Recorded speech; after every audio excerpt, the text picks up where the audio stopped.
Hello, everyone. Welcome to Esoteric Shifts with me, Debjit, and Sherisse, where we talk about everything spiritual, metaphysical, that happens in our wonderful spiritual awakening journey. And today, we are going to talk about a very interesting topic, which is cults.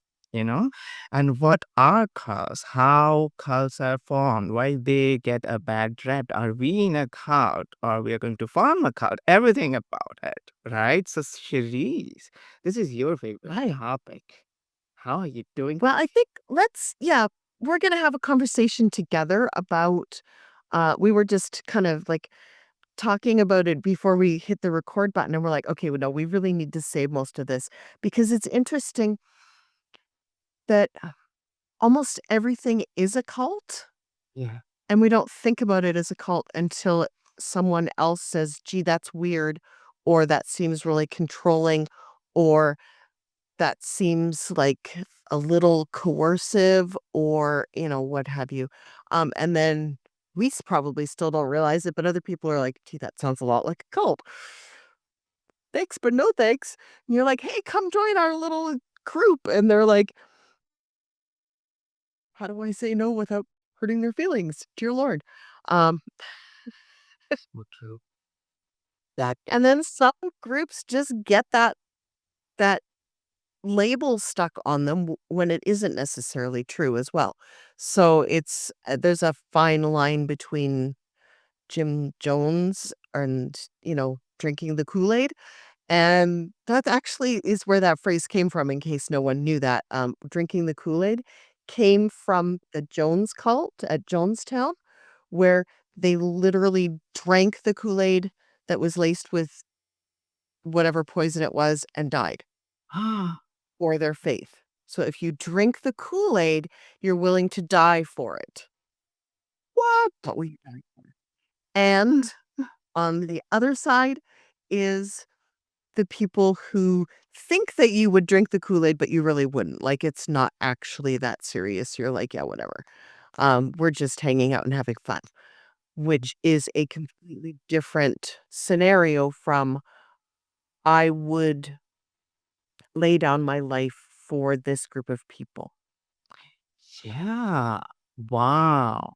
I think that kind of hints towards, what cows are, because I have heard about the whole Kool-Aid thing in, in US slangs and in movies and sort of what is up with the Kool-Aid? Now I have some idea.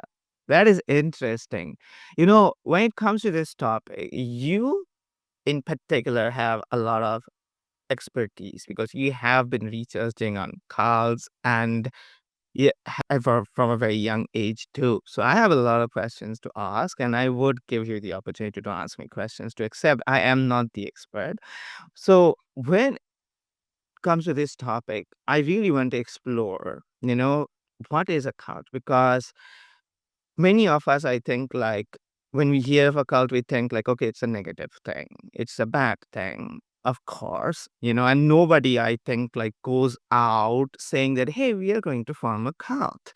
Definitely they don't do that, right? Except it's other people who say that you're forming cult. And, that people who are in their spiritual journey or they are, farming community, they sometimes feel like, oh, now I am farming communities. Like I want to, one big part of me is like, at the moment wants to bring people together from different parts of the world. But then I also feel that same fear that, what if I am called that, I am forming a cult. So the question to you is, what is a cult that you have understood from your perspective by exploring all the different cults and researching? Mhm. What is it to you? Before I answer, I want you to tell me what you think a cult is, because I think Mhm. you because you have less direct knowledge of it, you're Mhm. probably better positioned to kind of give the layman's terms as opposed to some of the things that I would say that are probably going to sound a little too book smarty. Right, right. That is such an interesting thing because there are mostly people like us who have heard that term and got influenced by it negatively or positively, right?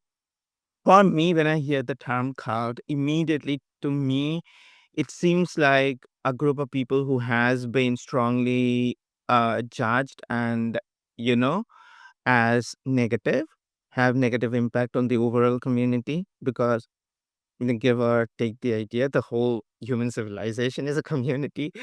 Cannot avoid that.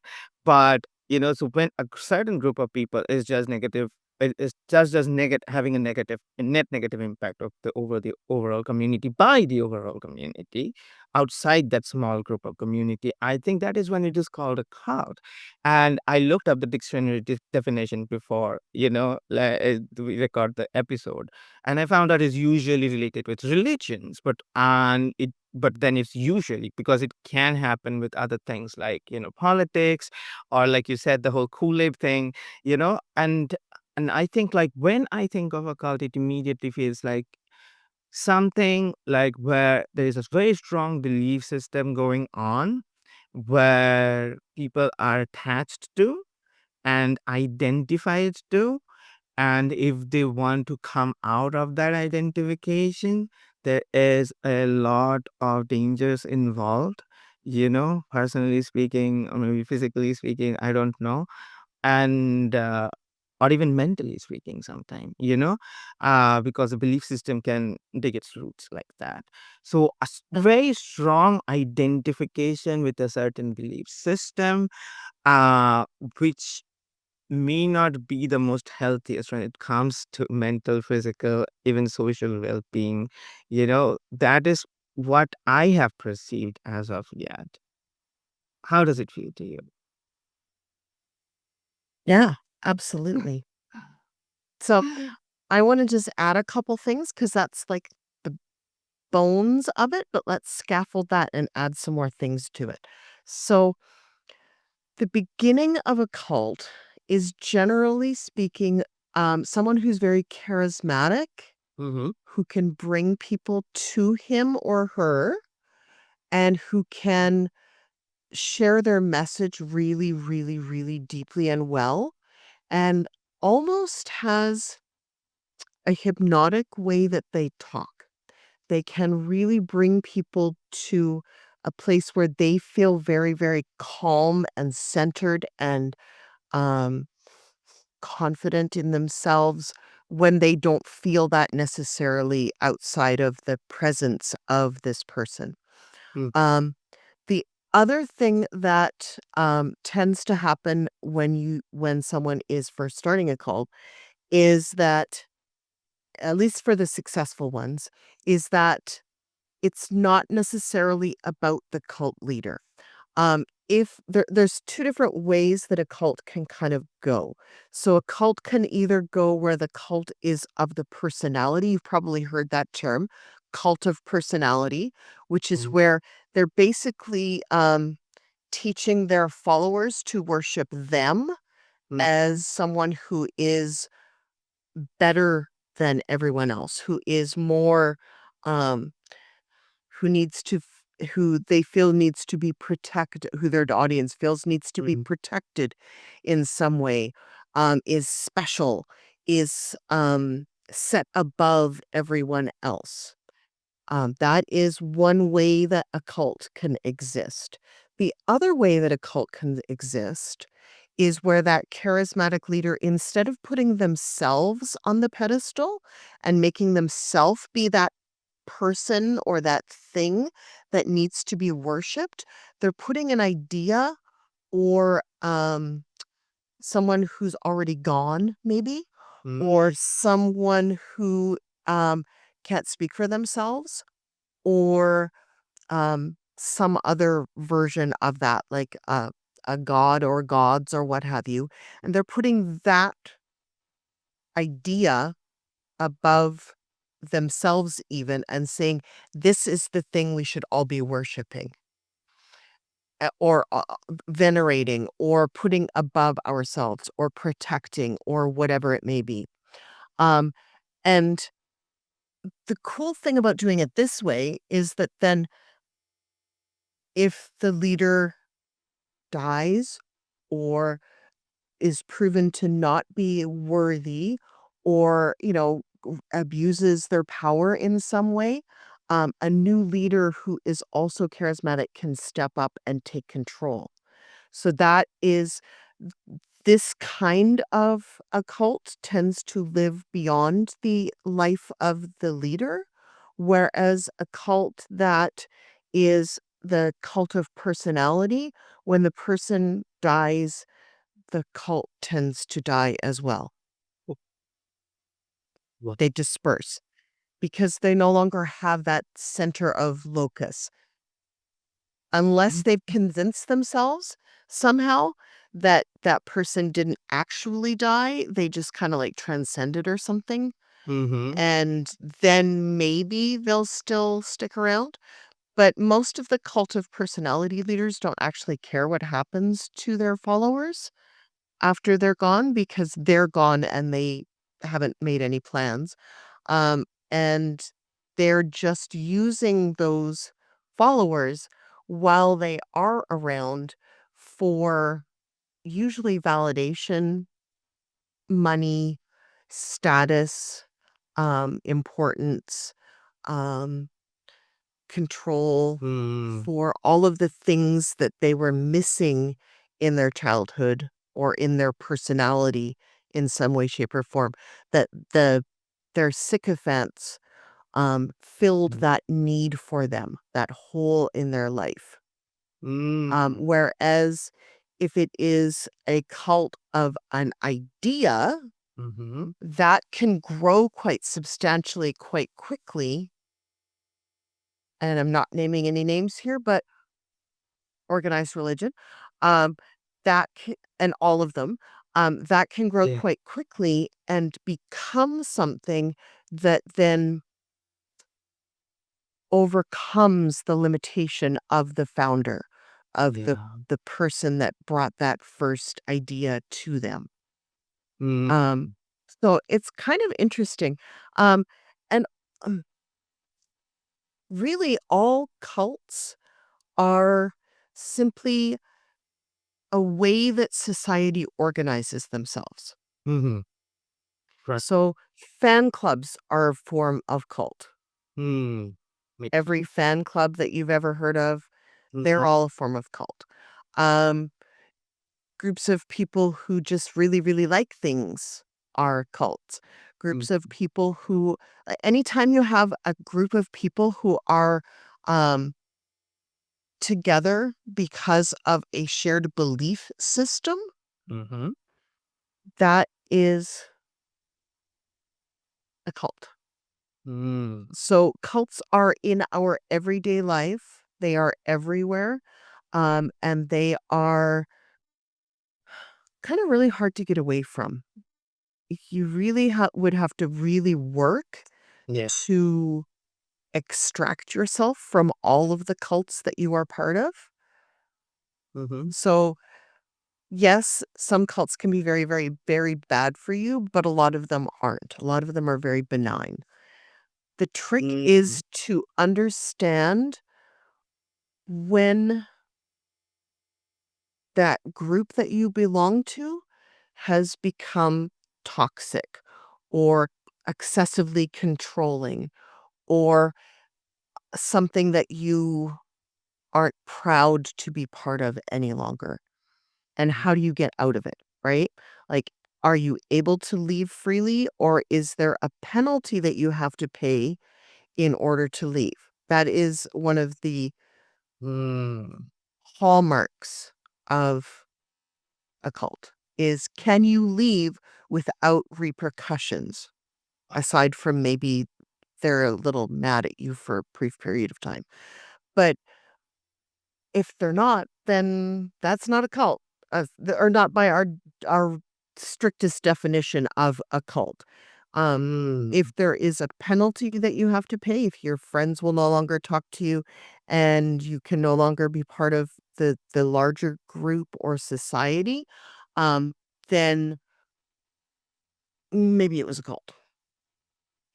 Not always, but maybe, right? Mm.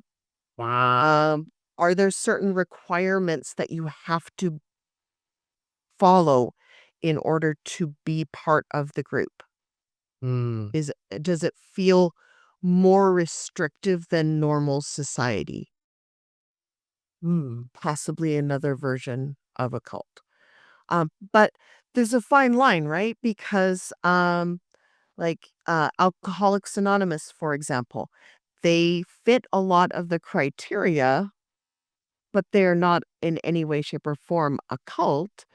They're just a group of people who are trying to help give you a framework to live so that you're not going to fall back into alcohol or drugs or whatever your addiction may be, right? Um, and a lot of us need quite a bit of that framework in order to survive. So there's good and bad. It's not all bad, but yeah. Hmm. This is very interesting. You have touched so many points. I've written so many points down that I want to explore, honestly speaking. But let's start with the last point that you touched on, which I also think is very interesting. Alcoholics Anonymous, right? And how you said, like, not all cults are bad because how Alcoholics Anonymous help people to come out of their alcoholism, right? So, is Alcoholics Anonymous ever considered a cult? Because, you know, I, I is it Alcoholics? In some circles, absolutely. Oh, Yes. Yeah. okay, okay.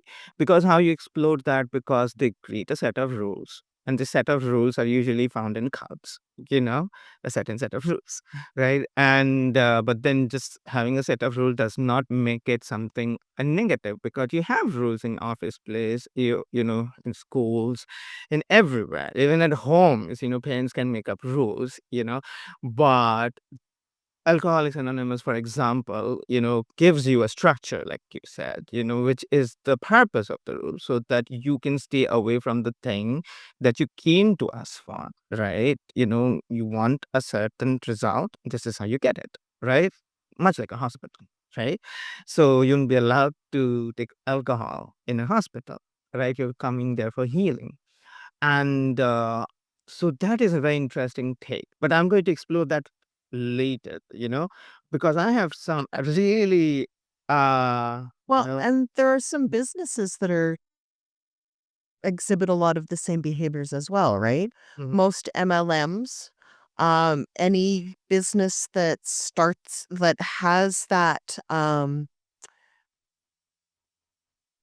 more control than normal over your life, or mhm, that wants you to kind of pledge loyalty to them in some way, shape, or form, yeah, or that requires, that you go above and beyond yeah, what is normally expected.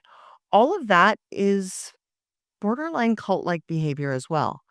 So that there's a lot of anything that requires you to go hoorah a lot is fine. like the military, right? The military is definitely um they have a lot of the same characteristics of a cult. Every military in the Mhm, world.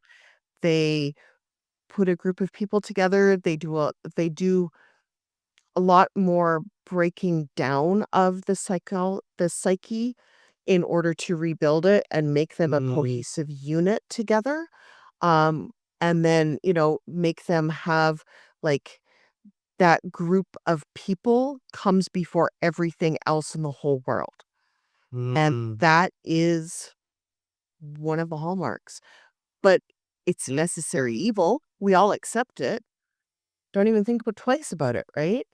And yet it does have a lot of the same things.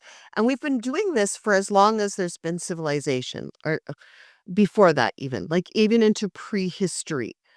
There's evidence of cults and things like that. So we've been at this for as long as we've had consciousness. Here we go. Thousands, hundreds of thousands of years. Huh? So Oh my God, this is so cool. Like, I have so many questions to ask. I just hope you have time, because, you know, I want to just explore. This is a very, very cool topic, and you're going at it. I'm glad I'm sitting here with you on this topic. Okay, let's start with the most important thing that I have, you know, concluded from everything that you're sharing, which is the whole concept of us versus them, basically, which is the hallmark of a cult. If there is one, like, if spirituality in essence is like, dissolving the illusion of separation, cult would be the opposite of it, So let's begin with separation, right? Let's create, there is them, there is us. So even in, I think like a few years back, a certain, brands and coaches, especially in the coaching industry, they were doing a lot of that, and they were telling that if your brand does not have that us versus them thing, you won't have that cult followership that you need from your loyal fans. And I was like, man, I'm a spiritual person. That's the number one thing that I don't do is to create differentiation. I'm here to dissolve identification, dissolve all of that, so that we can dissolve the illusion of separation, which is what spirituality is. And from everything that I've heard, it's like us versus them. You create a certain group and say they are the bad people or they are not the right people in certain way. And we are the one. Could be a country, could be a certain group by religion or idea or whatever, right? So one of the thing that I want to talk about is like polarization, which I think I want to ask you about, because in every single cult like group here, we have kind of like established the meaning of cult in the beginning by sharing the definition. So our audience knows. So when I say cult, like, which have a net negative impact on the overall society. So what about the polarization aspect? Because in every single cult like group, like the us versus them, which is basically polarization, right? So like, we are like this, they're like that. It could be as anything, basically. It has happened so many times. And I think governments, especially governments who thrive on control, which most of them are, they absolutely love this. The whole divide and rule culture in India, when we were ruled by the East India Company, the whole divide and rule was very, very strongly this in our history books, right? And I see it going on everywhere, except that it's not being talked about. The easiest way to control people is to divide them and make one feel special, one feel less special, and give both of them very strong identities, and they're going to fight with each other, and they're going to stay subservient to their own belief systems, while the ones who are free from that identification can rule over very easily, because two identified groups of people with uh, emotional issues is very easy to control. What do you think about this whole idea? Yes, and I think also, over the millennia, so this is not a new phenomenon, Mm-hmm. um, there have been specific targetings or teachings or whisperings, um, to specifically put people in 2 camps, generally speaking. And one camp is I'm not gonna say that one is better than the other. I have my opinion. If Mm-hmm. you go to my social media, you'll see that I have an opinion. But one camp is and always will say, "The past was the best. Let's Mhm, go back. Things were good then. I felt safe then." They're a little more reactionary as yeah, opposed to forward thinking. yeah, And then one side is saying the past is the worst. mm, Let's not do that again. mhm, Let's forge a new path and let's look forward. yeah, And those 2 sides, they are always in tension. There's always that tension there, right? They never they never get along particularly if they think too hard about the ways that they look at specifically the past, right? Mhm. And the way that they look at the future. Um, Mm. and so the goal isn't necessarily to um, ignore it or to try and rise above it, because that's Mhm. not going to happen. The goal is to, and right now, the goal for both sides is to try and convince the other side that they're right, which ugh, I fall into that trap too. Um, can't we all just get along? But also, I'm right and stop it. But in a sense, both sides are exhibiting kind of cult-like behavior, right? Mhm. And that's on a global scale. Like that's not even national or, in countries, but this is global, right? Mhm. There's the reactionaries and there's the visionaries. And Ye which side are you on? You get to choose, but we're becoming much more polarized where, and I think this kind of goes in cycles where we're polarized and then we come together and then we're polarized and I don't necessarily, little conspiracy tin hatty now. I don't necessarily think that it's our fault. I think Mm. that there are forces, not spiritual, but forces within the human population Mhm.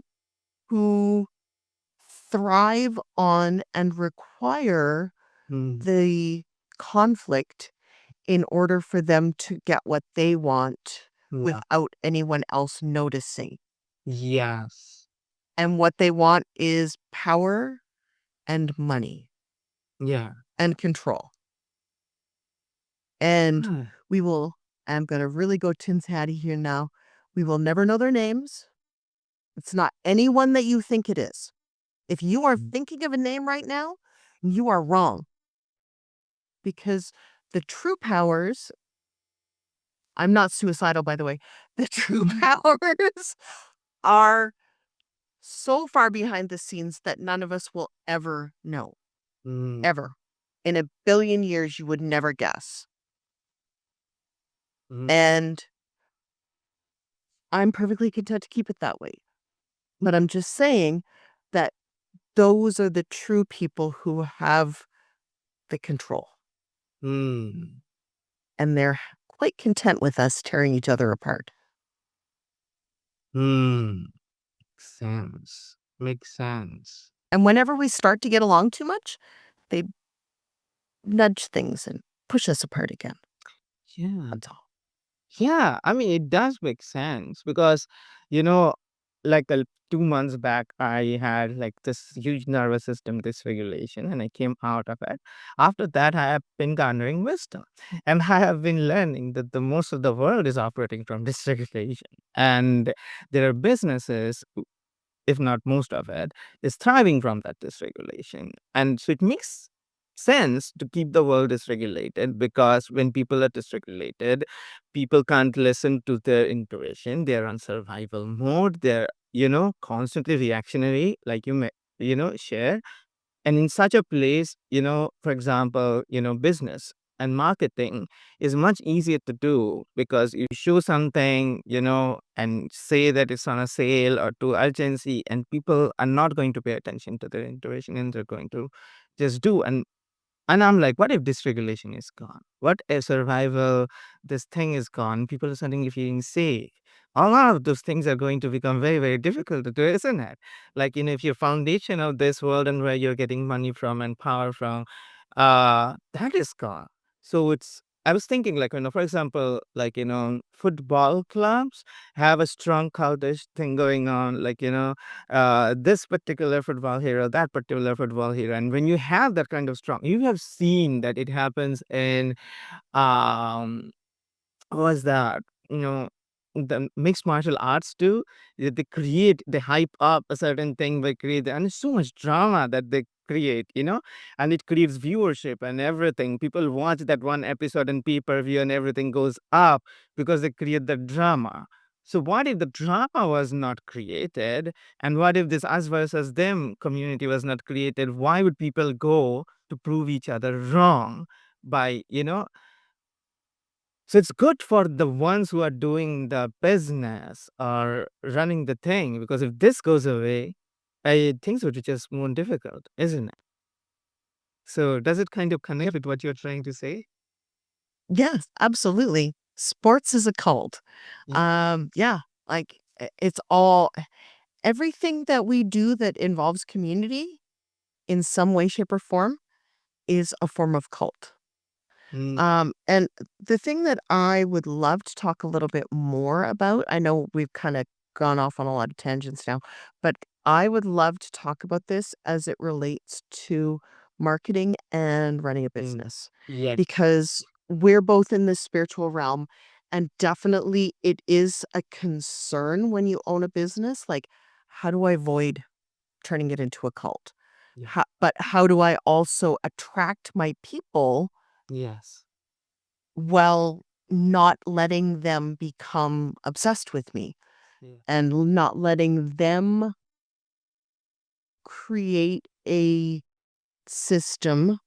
And this happens sometimes to business owners Mm, where they are not policing their followers, but one or two dominant personalities inside their follower group mhm.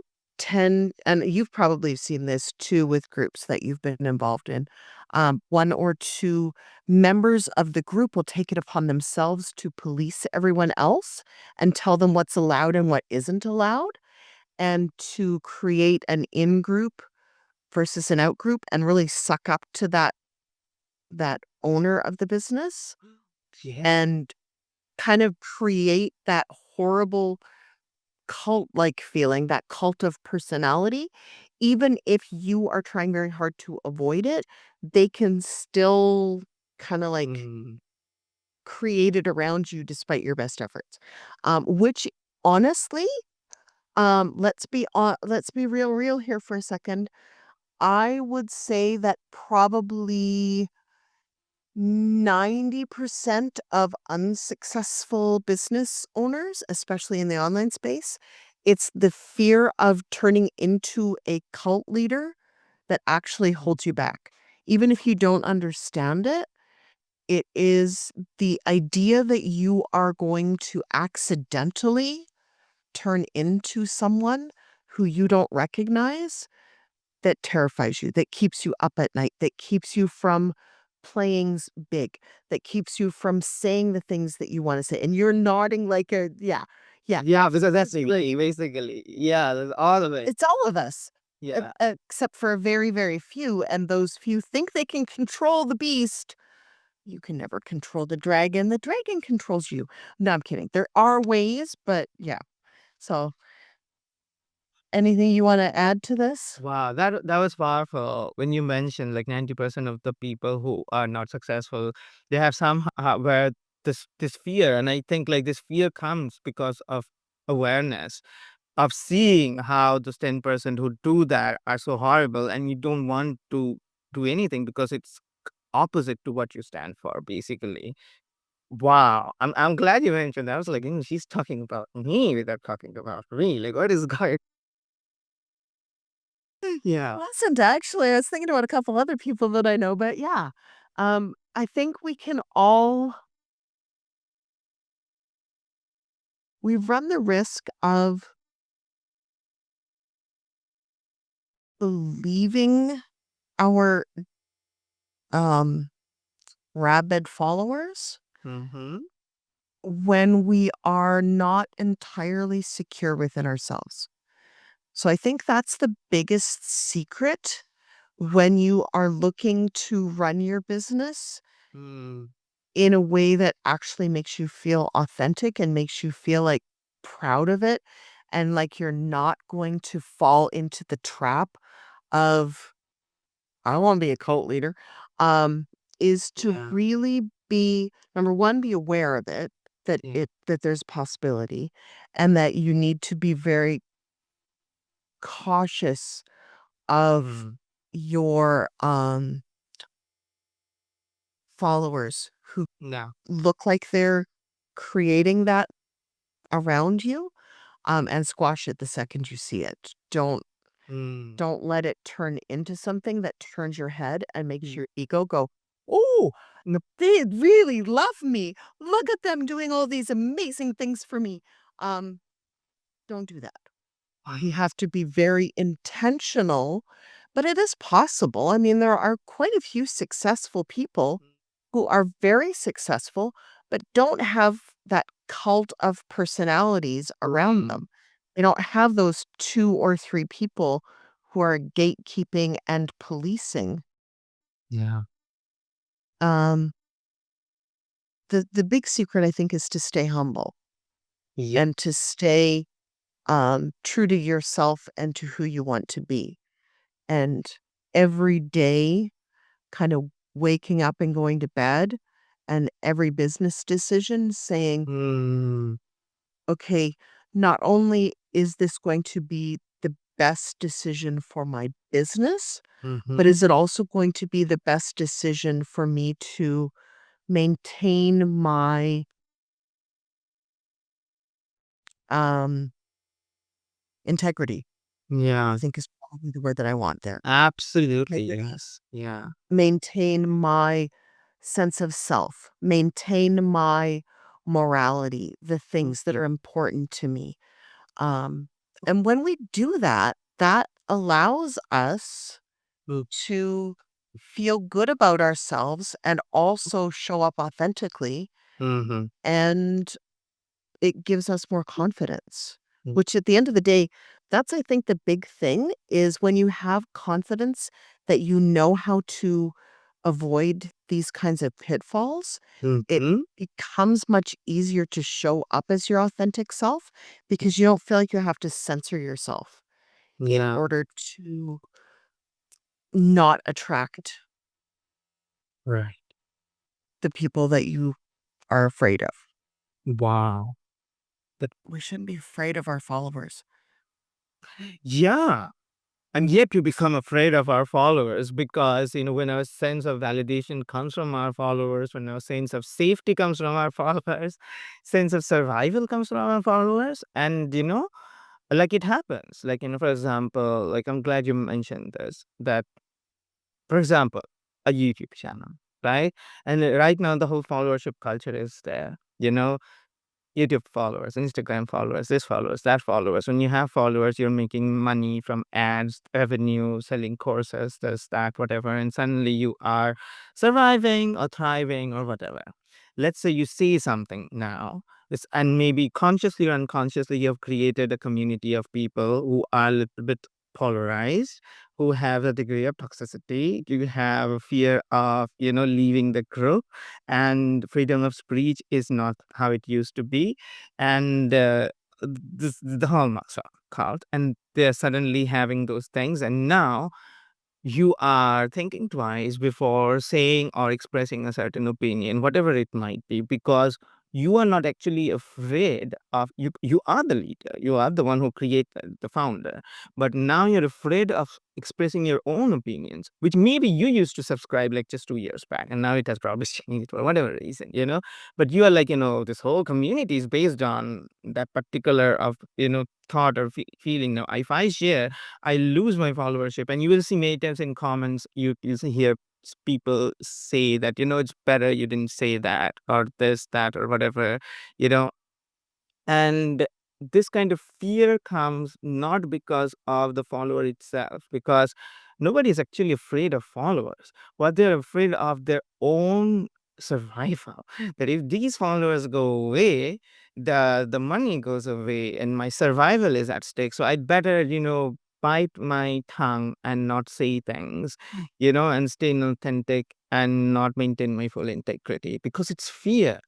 It's fear, isn't it? Like, so if you consciously or unconsciously create it, you create your own handcuffs, basically, which I think like one of the reason why you're saying 90% of the, not so successful, you know, you know, uh, entrepreneurs are afraid because they don't want to put themselves in that handcuff where they know that they're growing constantly. They're understanding. Like this Faye episode is about exploring and understanding. So maybe I had a thought about cult just 30 minutes back. Now it has changed because of this discussion, and I want to share freely with my community. I don't want to think like 100 times, like, oh no, can we come to this conclusion? Because that would be dangerous for my survival. So I don't want that handcuff. And that requires a lot of awareness. So what do you think about this? What do you think about that? Yeah, like absolutely. I'm gonna turn it back on you because I think this is a very individual decision. Once you're aware of it, that's like Mhm. 90% of the battle, right? But now that you're once we start thinking about it, like what is I can't tell you what your strategy would be. I Yeah. can't tell any of our viewers what their strategy would be. All I can say is what my strategy would be. Hmm. Or maintaining my sense of self Yeah. and not allowing and this is where, you know, we say that fame turned their head or Mm. money changed them or whatever, right? Say aloud. That Yeah. is it's the exact same thing because any kind of power is basically a cult. So how do you as an individual, not just you, but as the people watching this, how and I would love to drop a comment in the chat below.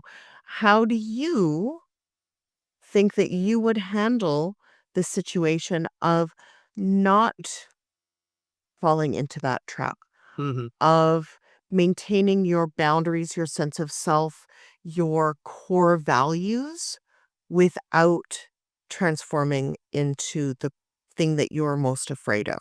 Mm. Right. Like if yeah, you were saying something. I'm sorry. Yeah. Nope.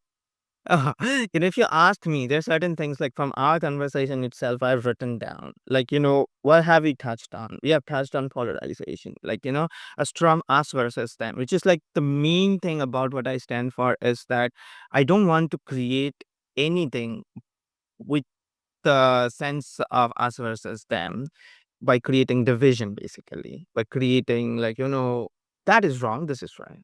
My entire, like, being a spiritual teacher, my entire thing is like, if something exists, it serves a purpose, and it's always a constructive purpose. you know it may be showing up your shadows that you need to heal,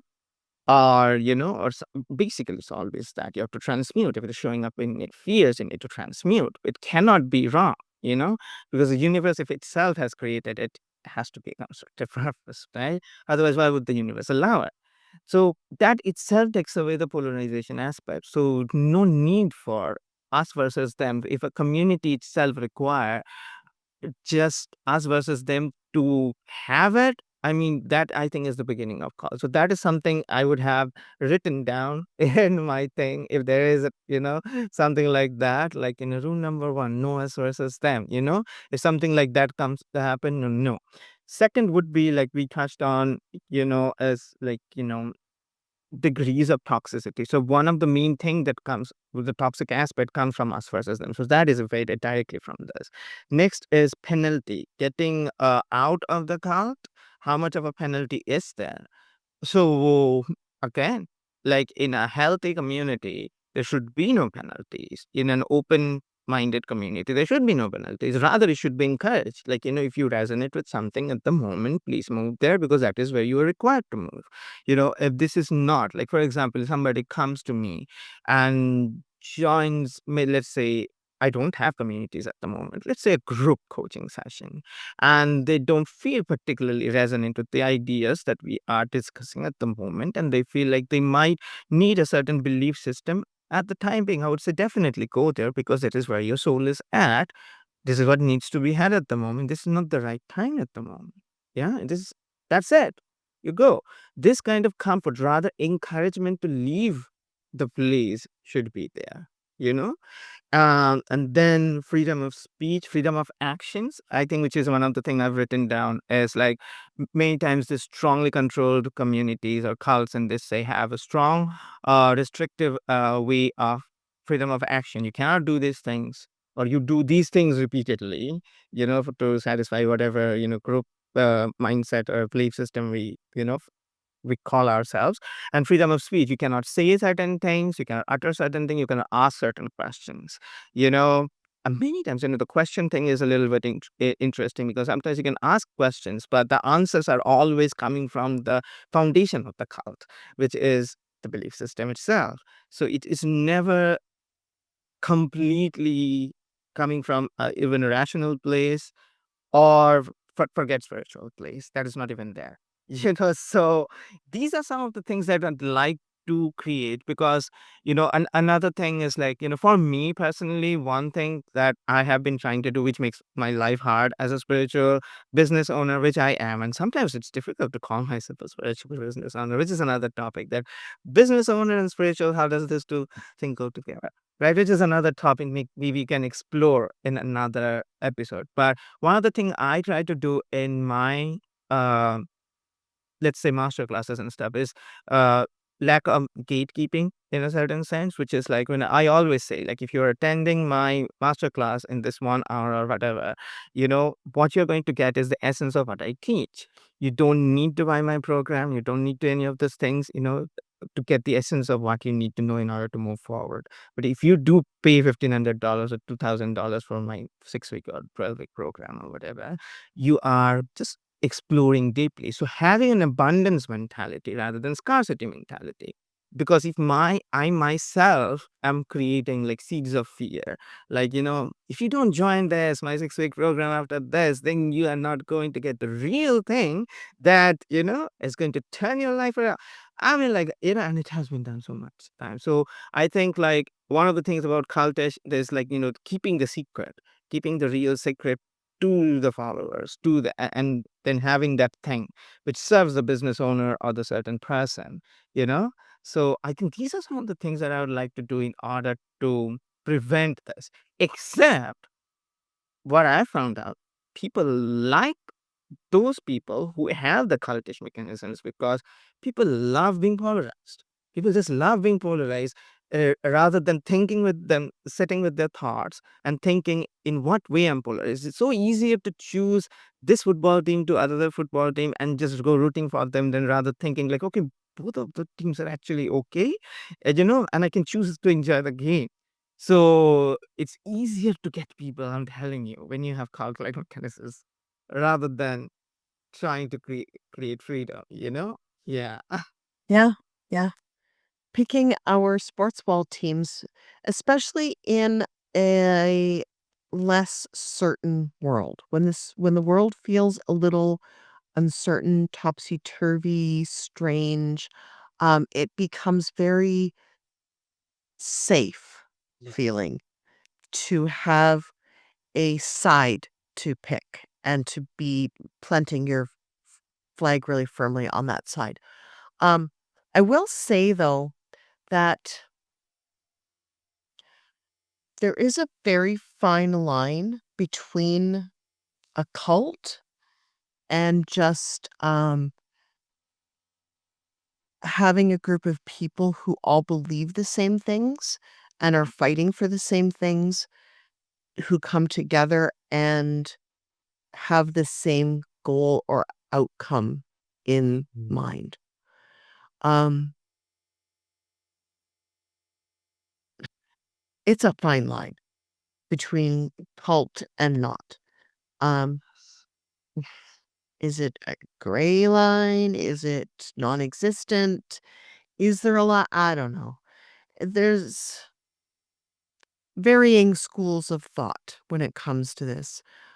This area of psychology, psychiatry, is endlessly fascinating when you start diving into it, because there isn't a right answer or a wrong answer for any of it. That- There isn't a yes or no for most of it. There's few, very few organizations are considered by legal definition to be a cult. Like, they have to be it's a high bar, because otherwise most religions would be classified as cults. Um, you have to be very, very high control. Um, you have to be very, like, these are the only people that you are allowed to talk to. You have to give us all of your money. You have to wear these certain clothes. You have to do this certain thing for a job. Um, you know, bodily autonomy is no longer yours. Mm. Those things are things that in normal society are the only things that are considered to be a cult. Wow. Makes sense. Whereas in reality, in my opinion at least, it's much more gray. Mm. Much more gray. Almost everything, including civilization itself. I mean, if Mm. you wanna get down past the regressive, progressive thing and just get down to, like, brass tacks, Mhm. all of humanity is a cult Mm. Makes sense. It does. because we all believe in consciousness Mhm. Right. and thought, and we put those 2 things above everything else, and everything that we do is in service to those 2 things. Mm. Yes. That is Kinda true. crazy. That is true. That is true. You know? Wow. I think we explored a lot of the things that I wanted to talk to you about. And this was a particularly interesting episode. So if our audience have watched till this point, I'd request you to, leave some thoughts in the comments because this was a very introspective, explorative episode. So share some thoughts. What do you think what cults are? What are some of the thoughts that you've resonated that me and Sherisse have shared? Please leave your thoughts in the comments. We'd love to read them. And if you have enjoyed this episode, please follow Sherisse. Her links will be in the description. She's a past life regression therapist. Me and her Like have the video, subscribe, all the things. Yes. absolutely. And do Go follow us her. both. Yes, absolutely. Do subscribe to our channel. And we have done a full episode on past life regression therapy. I'll link it in the description. Go watch her talk about past lives and amazingly cool stuff that comes up when she works with her clients. Right? So I wish you have had fun and see you again very, very soon with me and Sherisse in another episode. Absolutely. Absolutely. Bye bye.